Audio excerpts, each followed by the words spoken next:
back to another edition of the Prepper Recon podcast. Our mission is to bring you great interviews with preppers from around the world so you can be better informed and better prepared for everything from a hurricane to the end of the world as we know it. This episode is brought to you by CampingSurvival.com. Whether your plan is to bug out or bug in, CampingSurvival.com has all of your preparedness needs, including bug-out bags, long-term storage food, water filters, gas masks, and first aid kits. Check them out online today at CampingSurvival.com. Be sure to enter coupon code PrepperRecon for a 5% discount on your entire order. Today's guest is Richard Duarte. He's the author of the new book, Surviving Doomsday. Richard, thanks for coming on the show. Mark, thank you for having me. Absolutely, man. It's our pleasure to have you on. We met at the Life Changes, Be Ready, Preparedness and Gun Expo up in Lakeland. I had a good time up there. You had a good time up there? That was a great show. I met lots of interesting people. And I was happy to see that there was a show here in Florida, because usually we have to travel halfway around the country just to find a show to go to. And, I can't wait for there to be more. Yeah, and from what everybody tells me, because that was my first show, but from what everybody tells me, we're probably spoiled by that, and I shouldn't expect that from the other expos. Is that right? The good thing about the Life Changes, Be Ready Expo is that they put a lot of emphasis on education, and I think that the crowd that we had during that show also felt the same way. You had a lot of people coming in and looking for knowledge, skills. They were looking for more than product, and that's a good sign. A lot of the other shows, they put a lot of emphasis on the vendors and what they're selling, but very little on trying to educate folks and put out good information. So you'll see the difference. I mean, without going into naming names or anything, I can tell you that I've been to a lot of these shows, and I was really happy with this one. Yeah, and I've also heard that it was the organization there was just so much better than what a lot of other people have experienced at other shows. Spectacular. They were stressed out because they were running around trying to do the best they could for everybody. But I got to tell you, I've never been to a show that was so well organized as this one. Yeah, they did a phenomenal job. So tell us a little bit about your new book, Surviving Doomsday. Well, Mark, what we wanted to try to accomplish with Surviving Doomsday is to try to put together a practical and easy to understand guide for the average person. I started my research many years ago, and I've really arrived at the place I'm at by trial and error. Mostly error, but that's not necessarily a bad thing. That kind of gives you a good solid footing, because you've tried these things, you put them to the test, and you know what works and you know what doesn't.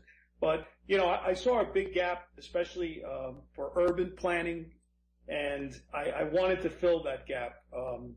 Any natural or man-made disaster, what we call a worst-case scenario, is what the book really aims to prepare folks for. Whether it's a storm, a terrorist attack, or any other number of potential tragedies, folks need to be prepared, and they're often caught unprepared because they either lack the skills or the knowledge, or they just fail to plan. A lot of people have the best of intentions, but they just never manage to get it off the ground. So my message is simple. You don't need to be a survival expert to be prepared. You don't have to live out in Montana and own 100 acres and grow your own vegetables and raise your own livestock. We recognize that the majority of the people actually live in urban areas, and a good many of them along the coast. So, I want to get this book into as many hands as possible, and the audience is actually people that have never prepared, people that have done either very little or nothing at all, and they're looking for an introduction, what they should do, how they should do it, where they should get started. I wanted to make that transition as easy as possible. A lot of times people look at the title of the book, and one of the first questions they ask me is, "Hey, Richard, so when is Doomsday going to happen?" And I look at them and I smile and I say, listen, Doomsday happens every single day. Somewhere around the world, somebody is experiencing some tragedy, some crisis. The folks in the Philippines now, that was their doomsday.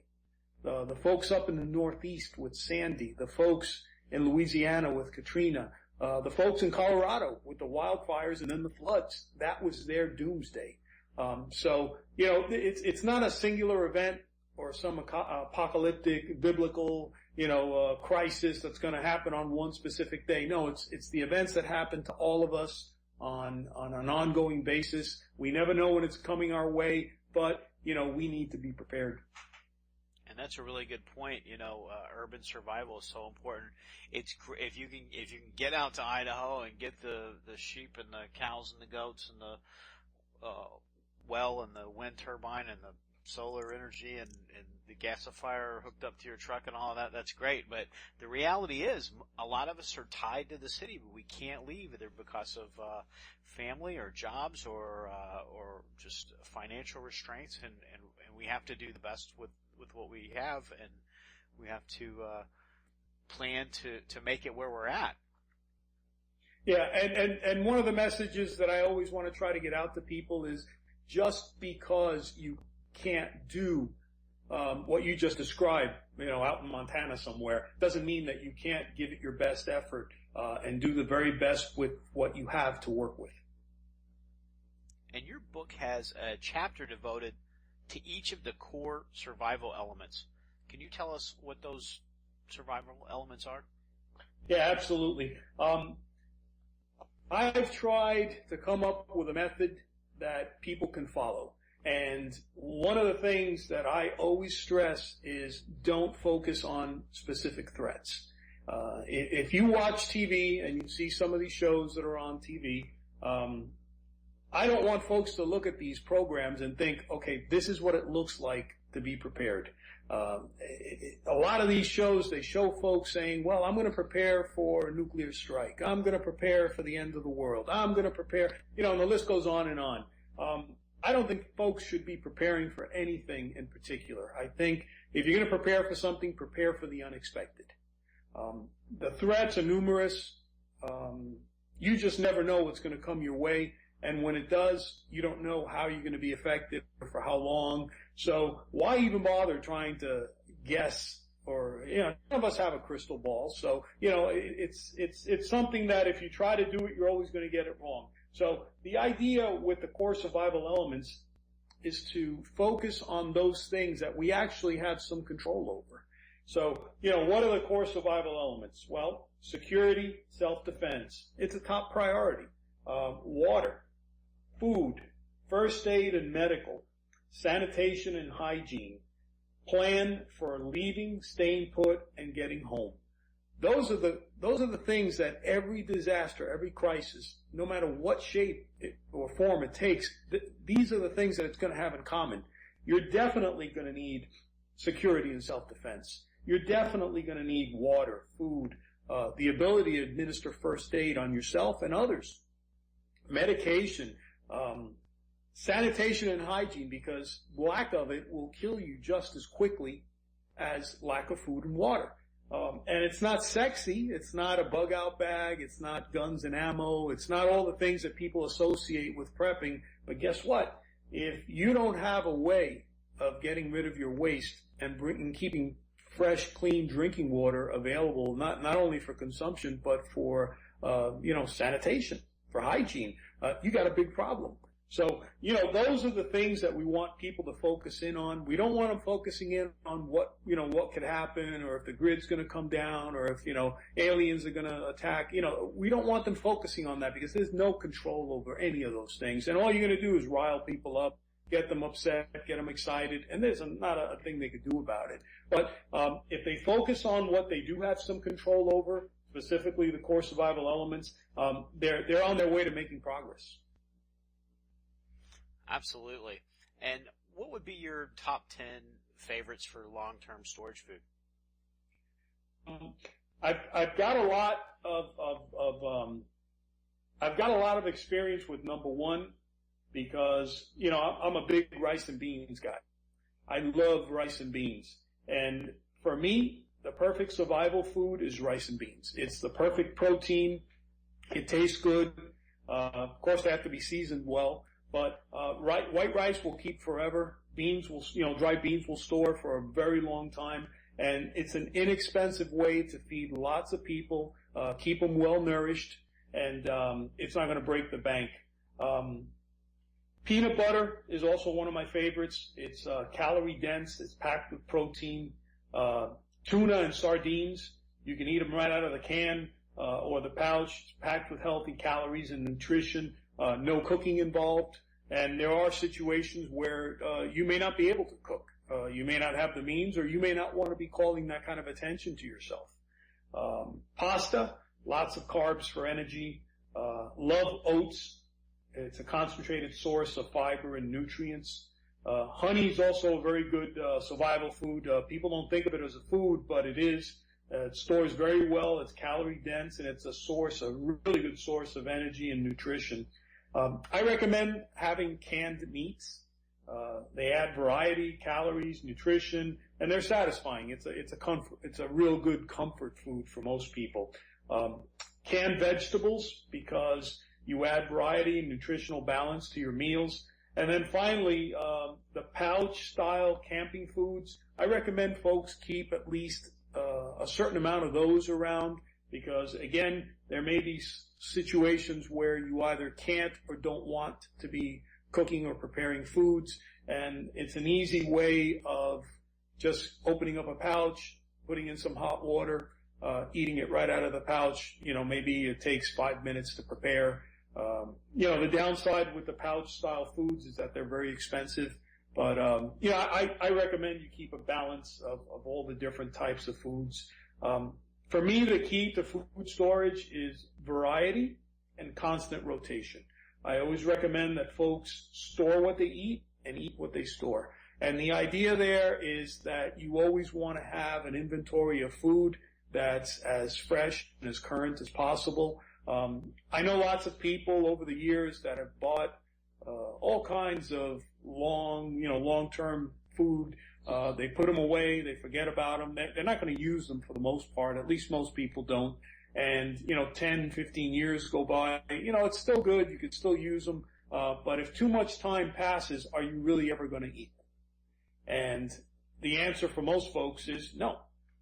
So I tend to recommend that if it's a really short-term situation, you're probably going to eat from your pantry.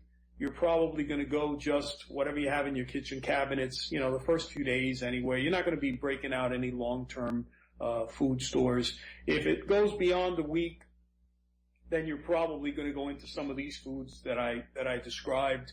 And, for the next couple of weeks, you may end up doing something like that. If it extends beyond 2-3 weeks and you go into maybe a month, then at that point you probably start pulling out of your long-term storage.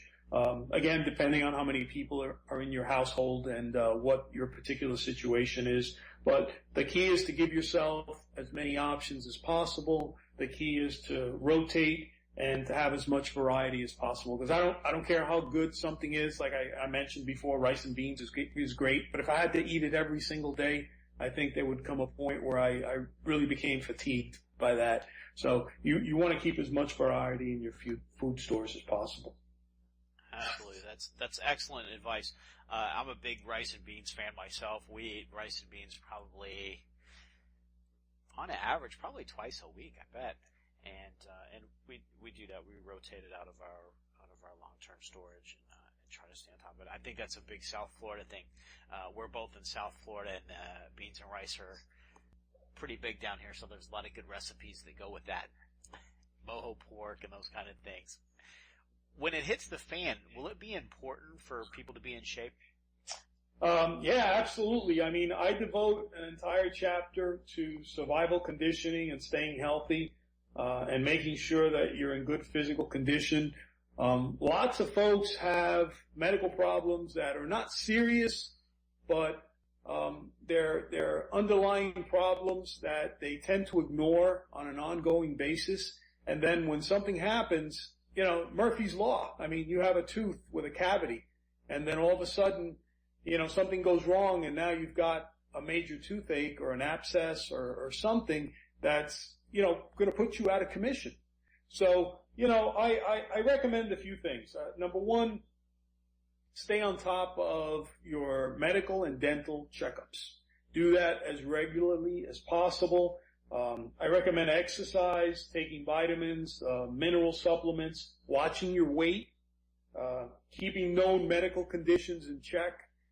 If you're a diabetic or if you have high blood pressure, high cholesterol, on maintenance medication, you can probably control your situation. And if you eat what you store and store what you eat, you probably don't have a problem with your food stores when it comes to actually use them, because you're not introducing an entirely new food to your system. So all these things kind of play together. But if you're in good physical shape, if you're healthy, if you're strong, chances are that you could probably overcome most of the things that are going to be thrown your way during a disaster or a crisis. If you're in poor health and you have all these underlying medical conditions that you really don't take care of on an ongoing basis, you're just asking for trouble, because the moment the stress of a disaster hits you, you're going to be down for the count. And if you have these conditions and you're not on top of them, you just compounded the problem by a factor of God knows how much, because now you got to deal with not only the stress of the situation, but a medical condition that you may not be able to get help for days, maybe even weeks. Now, that's great advice about taking care of your teeth, getting those dental checkups and getting those cavities filled and things like that, because if we ever had a grid down situation, a toothache will really, really make you miserable, and there may not be any easy fixes for that like there are now, where it's just sort of a half day off work and a minor inconvenience. It could be a very detrimental situation in a Teotwawki situation. And you mentioned security as one of your core survival elements. Can we not depend on the government to keep us safe if there's a major catastrophe? Yeah, I have some very definite opinions about that. I think folks are over dependent on the government for many, many things, but security is probably one of them, one of the biggest ones. And there's this false sense of confidence that as long as I have access to a telephone and I can dial 911, I'll be okay.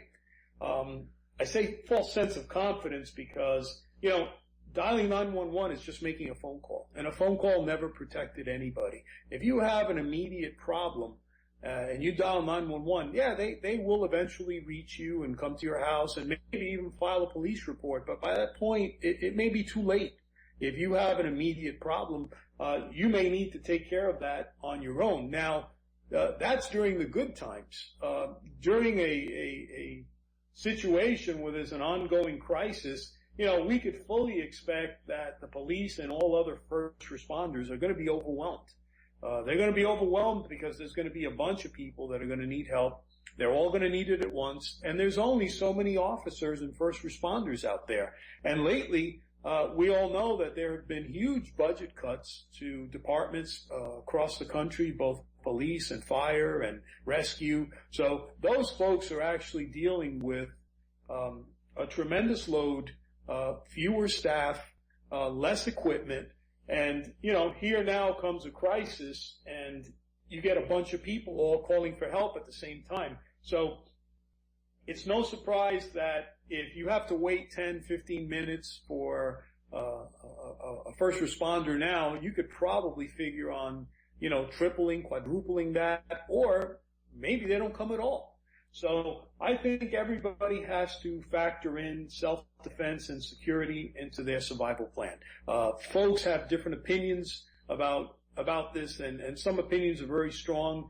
Some folks are very strong pro-gun. Some folks are very strong anti-gun. I always tell people, listen, approach it with an open mind, and regardless what you decide, make sure you decide it for the right reasons. And if you choose to incorporate firearms into your survival plan, make sure that you get the proper training. The only thing worse than not having a gun in a situation like that is having one and not knowing how to use it. So training is of the utmost importance. But, you know, personally, I can tell you that I am a big firearms enthusiast. I have all kinds of training that I've acquired over the years. I'm a big proponent of training, and I can tell you that I feel that if something should go wrong and I need to rely or fall back on my training, that I can do so. And that gives me a certain assurance, not only to protect myself, but to protect my family. We all need to be prepared. Again, that means different things for different people. Anybody who's considering incorporating firearms into their protection plan, you know, the first thing they need to do is check local laws and make sure that they're not breaking any laws. And again, get the proper training and make sure that they are responsible gun owners, that they store and handle their firearms in a responsible way, and that the guns actually end up doing what they're intended to do, which is to protect the owners. Yeah, and you brought up a good point. Budget cuts are really causing longer times in 911 responses. I think Detroit is right now at around 58 minutes for average response time for a high priority 911 call. So, I mean, if they're considered low priority, they may just never get to you. And 58 minutes, you know, your attacker's already in another city by then. Yeah, that's a lifetime. Yeah. And in the worst case scenario, a lot of officers that are still on the job may have to make choices as to whether they're going to stay home and defend their own family, or if they're going to go to work if things are really bad. Yeah. So that's another thing to consider. Yeah, and not only officers, but even the support staff, 911 operators. Those are all people that are going to have to get on the road and travel to their jobs. And if the roads are compromised, if you know, the criminal element is out in force doing what they do best, these are folks that may not want to leave the relative comfort of their homes for, you know, a commute that may end up killing them. Sure. And besides the usual suspects most people purchase for their bug-out bag, what are some tools every prepper should have on hand? I recommend that folks have as many tools as they possibly can. In fact, if you're in doubt, get it. And the reason I say that is because we've all done little DIY projects around the house. And, I mean, I can tell you from experience that you start out thinking that you have everything you need, and you're about 10 minutes into the project, and then all of a sudden you realize that the tool that you have doesn't work, or that you need a specific tool, or that the parts that you have aren't the right ones, and you end up, you know, going to Home Depot or one of these other places 10 times before you finish. You know, during a disaster situation, you just don't have that option. So my recommendation is always to have as many tools as possible, and if you can, have multiple tools. Like, for example, if you're going to have a shovel, have two. Don't have just one, because if you're shoveling and all of a sudden the handle breaks, now you've got none. So, two is one is none. Have at least two of each, and have as many possible manual tools as you can afford to have. I also recommend multi-purpose tools. In other words, tools that you could use for multiple purposes. Why? Because that just gives you more options. In the book, I devote an entire chapter to all those tools that I think every household should have. And again, everybody's situation is different. If you have a shed, if you have a garage, obviously you could store a lot more tools than if you live in a small apartment and you have a closet the size of a shoebox. But be that as it may, within your capacity, I mean, always have, you know, the basic hand tools, always have, you know, the hammers. I like these striking tools that serve as a hammer, they serve as a crowbar, the pry bar. I mean, the uses for those are just endless. But in every single bug out bag, and this goes a little bit outside of what you asked me, but since we're talking about bug out bags, the one thing that I noticed that almost no bug out bag ever has, and this is really important, and my background as an attorney, you know, kind of dictates this, is I always recommend that people keep a waterproof pouch with copies of all their important legal, financial, and medical documents.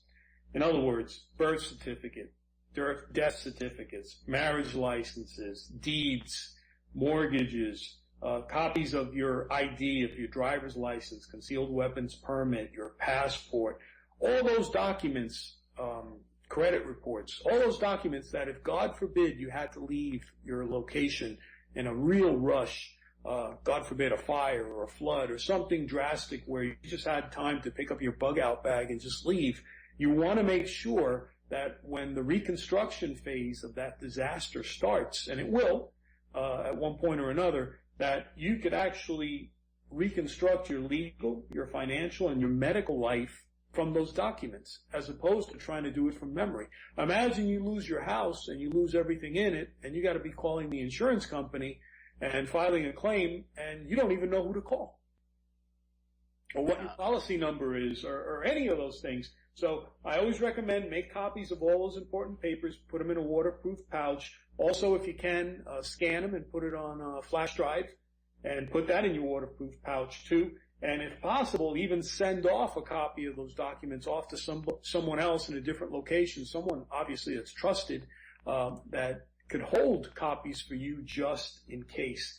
And that's something that when I go through people's bug-out bags and they ask me, hey, Richard, what would you add? That's the one thing I never find, and that's the one thing I always tell people to add.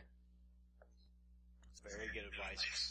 I keep all of our stuff on a flash drive, and I keep that encrypted with TrueCrypt, which is a free encryption program that anybody can download from the internet, and it's pretty easy to figure out. I'm sure it would probably be better if I had them in physical form as well. But you know how a bug-out bag is. There's limited space, and that flash drive you can keep so much on there, and that's really, really great advice. I guess if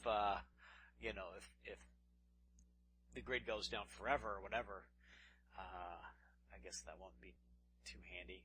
But I don't know. I've got solar panels, and I guess I could always get it in my laptop or a laptop.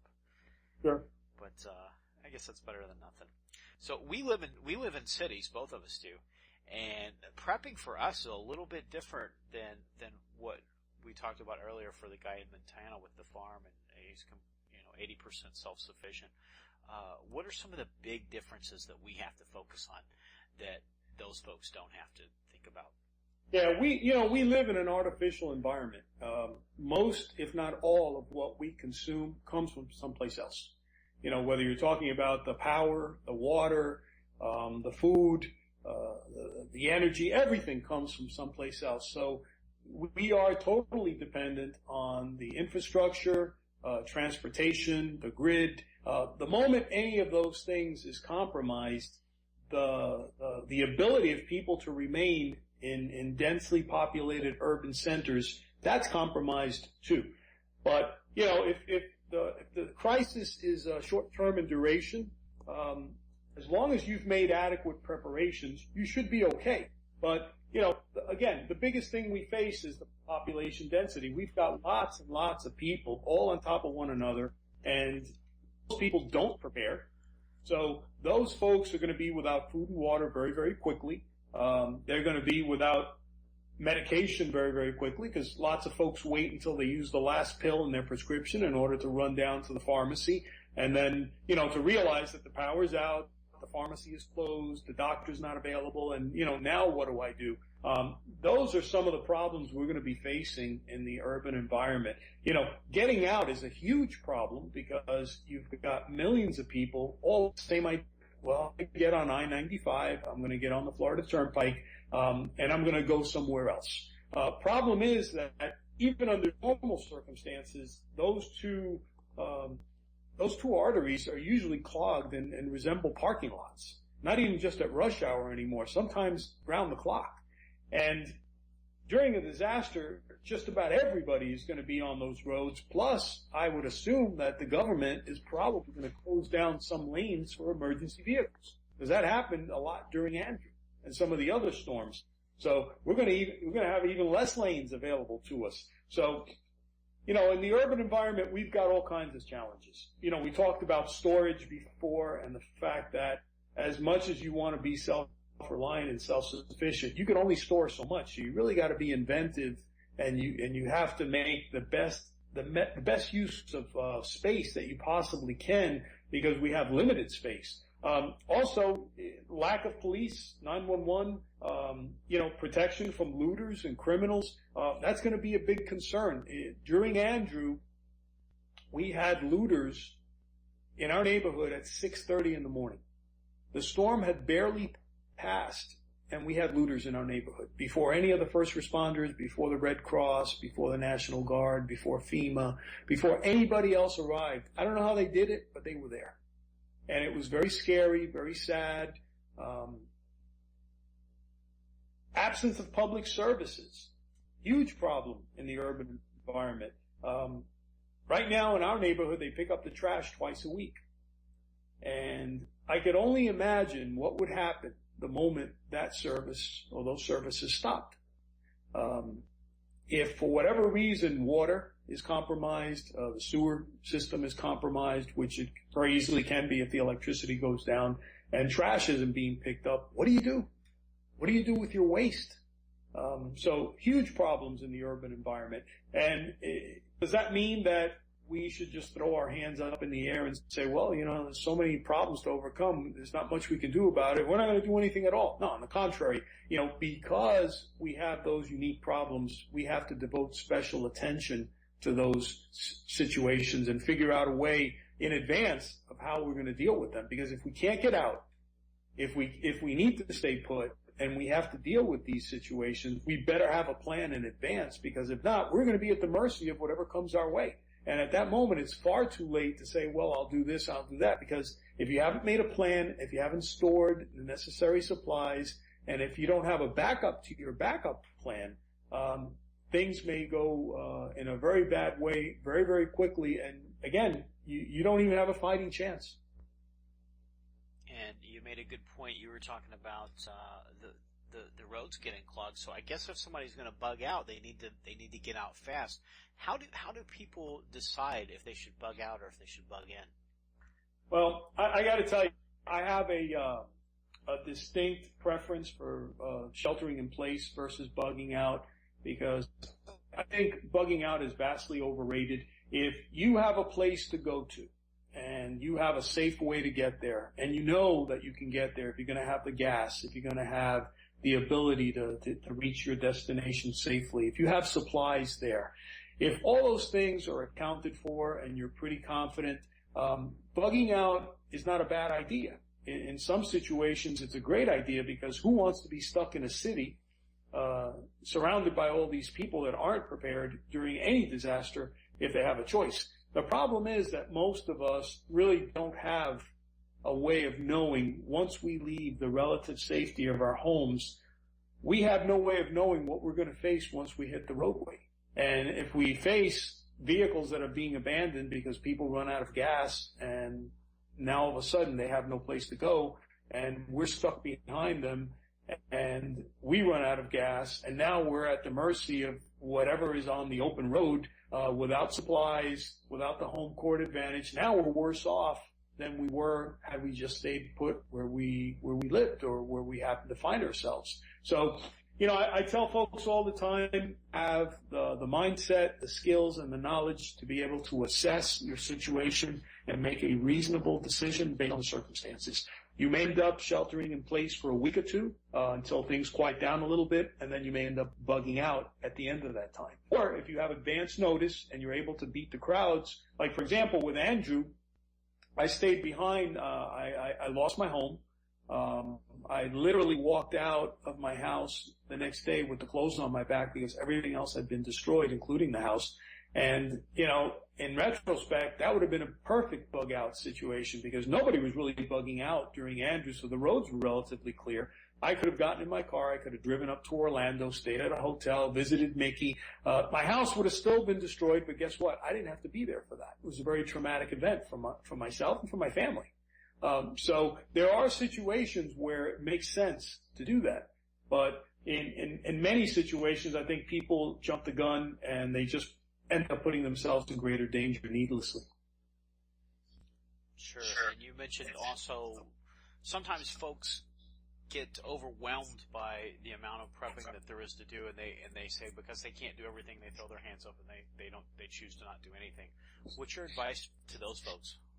Yeah, I went through that, so I can sympathize with that. When I first started after Andrew, I had no idea where to get started. I didn't even know what prepping looked like. That was just not in my vocabulary. So I started looking for resources, and I found very few.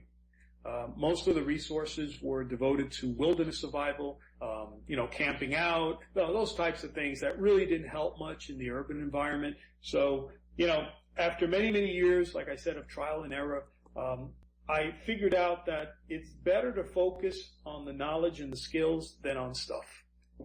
So the first place people need to start working on this is to acquire the knowledge and the skills that they need in order to put themselves in the best possible situation. If all you're doing is buying stuff and throwing it in a closet, you're really not preparing. If you have to call it something, we probably tend to call it hoarding, because half the stuff you're buying, you probably don't even know how you're going to use it.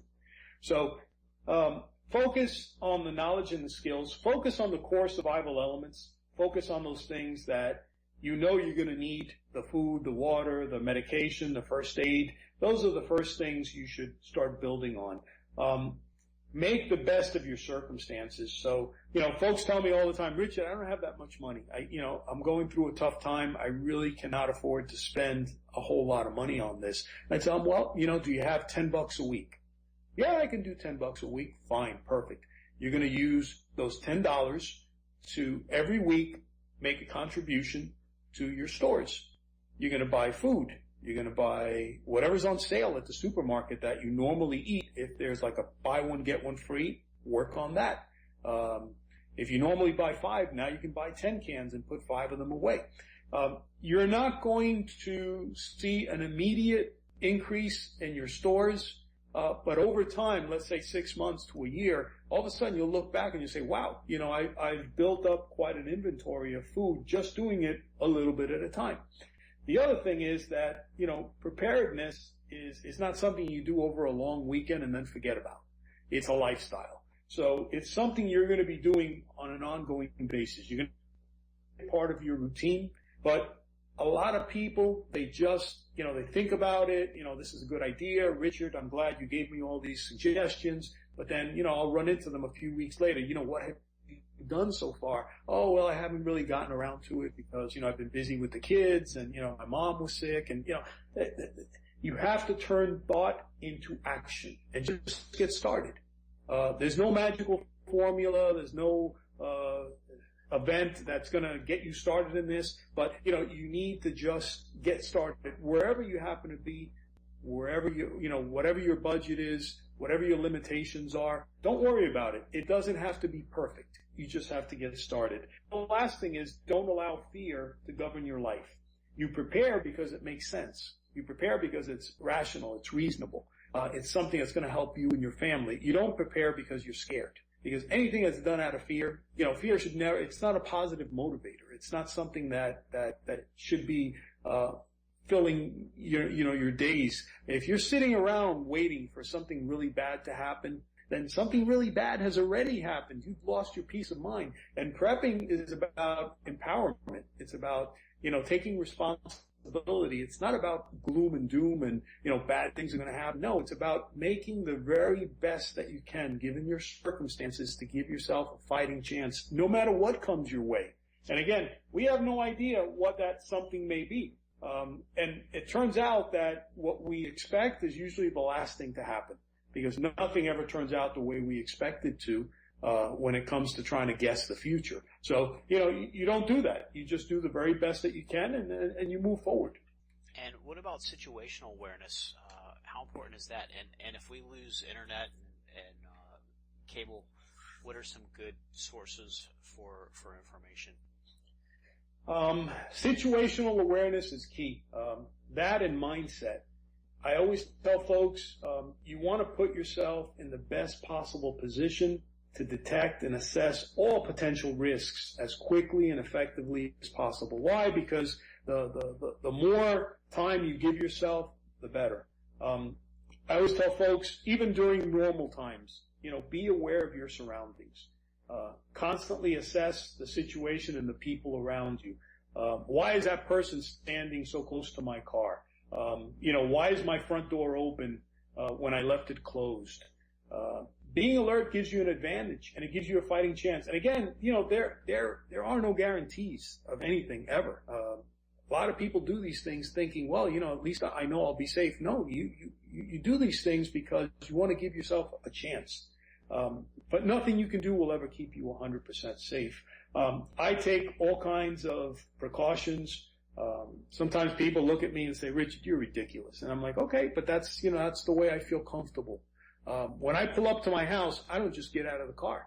I make sure that as I'm pulling up into my driveway, I'm looking at my windows, my doors. I'm looking around the perimeter of the property. I'm making sure that nothing looks out of place. If I see a broken window, if I see a door that's been forced open, I'm not going to stop and go in. I'm going to keep going and call the police. Or at least get some help. But I'm not just going to walk into a situation not knowing what I'm walking into. But if you're distracted, if you're not paying attention, if you're just going about your normal routine on autopilot like a lot of people do, you're probably just going to walk in. And if there are people in there at that moment, guess what? You have no time to react. You're at their mercy. So, I always recommend folks, avoid a battle rather than fight it. So if you can flee a dangerous situation, do it. If you have a choice, well, then defend yourself. But I much rather have the advance warning and be able to have more options than fewer, and then decide what the best course of action is at that moment. And again, take common sense precaution. Lock your windows, lock your doors at your house and also your car. Have multiple levels of security so that if one level fails, you still have another one. And as they say in the shooting and the tactical training environment, watch your six. Watch what's behind you. A lot of people walk around really distracted, and they just don't pay attention to what's going on in front of them, in back of them. You see people on cell phones, texting, totally involved in whatever it is that they're doing and totally oblivious to what's going on around them. So, insofar as good sources of information, there are certain designated radio stations in every area, in every municipality that is charged with transmitting key survival and news regarding any disaster that's ongoing. And these sites are all, they operate with generators that are given to them provided by FEMA and Homeland Security, and they are charged with keeping the public informed.